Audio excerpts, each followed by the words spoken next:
Our story for today was read by Harper Chamberlain, who thinks that it's summer, even though it is not summer yet. So if you are telling your parents that it's summer and you should get to wear shorts, just remember me telling you that it is not summer yet. And if you think this is summer, you're really going to be hot when it actually is summer.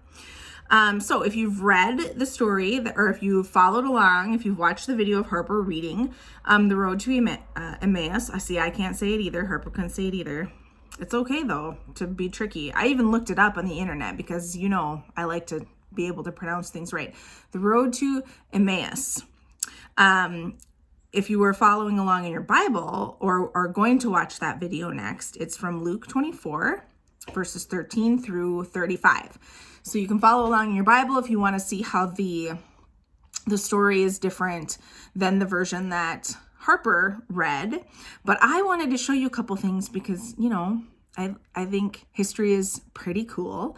And so when I was reading the story, I had a couple of different thoughts. First, I was like, okay, here we have another story that has happened since Easter Sunday where Jesus appears to people and people don't know who he is. So if you're like me, you're thinking, wow, is Jesus like an amazing master of disguise? I mean, maybe. He can do lots of other cool things. So I think being a master of disguise seems like it's pretty logical that it might be in his wheelhouse of things that he's good at. But the other thing I think is not maybe that he's not a master of disguise, but maybe it was one of those weird context things. Like, have you ever been like at the grocery store and you've seen somebody who maybe you know from school, and for a minute you're like, who is that person? I know that person, but I can't think of who they are. And it's because you normally see them at school, and at school you'd know who they were right away. But when you're at the grocery store, you're like, I don't know. I know you, but I don't know who you are. If that's called something being in context or not. If you normally know somebody in a particular environment or a particular situation or context, right, then it's really easy for your brain to make those connections. Like, oh, that's my friend Sammy. She's in that other class, but I always see her at school. And then you see that person, you see Sammy at the grocery store, and you're like, I don't know who that is. And then eventually you get it, and you're like, oh my gosh, it's Sammy from school. And it's so weird that she's at the grocery store. But Sammy needs groceries too, right? So that's part of what I think it could be, is that everybody knew that Jesus had died. And so nobody was expecting to see him. So maybe that's part of why people were just like, well, wait, you're who? You're who now? But Jesus was supposed to be dead. And the other thing I wanted to show you that is cool is this.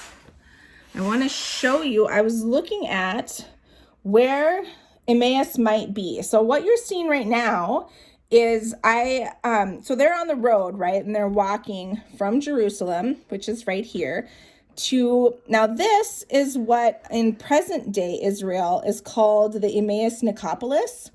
And you can see right here that if you were going to walk this along the road, which is what Cleopas and his friend were doing, it would take like 7 hours and 39 minutes to make that walk. How does that sound? Would you like to walk 7 hours and 39 minutes from Jerusalem?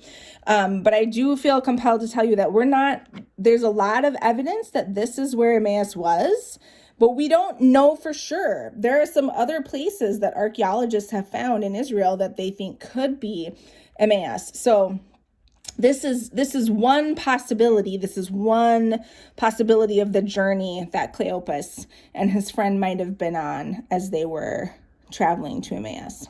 So I just thought, and then if you want to check this out, you can look this up on your own Google map and kind of see where this is. Because remember, all of these are not just stories, right? These are things that really happened and in places that really existed. So if you kind of zoom this out, you can kind of see even better where this is. And if you wanted to, you could actually go in and search how far would it be to the Emmaus Nicopolis from your house, from your home address. You could check that out. So that is some additional information about our story today. And if you do the Google map, let me know how far it would be from your house to Emmaus and how you think you would get there. And then if you saw somebody while you were traveling to Emmaus who was like, I'm Jesus, like what Harper said, would you recognize them? Do you think that you would believe them if they said that? Or would you have one of those weird, like, but wait, I wouldn't expect to see you here on this steamer ship that I have decided to take to Emmaus. And what would you say? So let me know, right? You can send me an email. It is kristen.chamberlain@gmail.com. Or you can post something on Facebook. You can send me videos. You can send me any kind of information that you might like to. And if you send me stuff, maybe I can share it. And then we can have a little bit more of a conversation, maybe on Facebook or something, about what would you do if you saw Jesus while you were hopefully not walking, because it would take you a long time to walk to Emmaus from Minneapolis, but while you were traveling to Emmaus. All right, bye.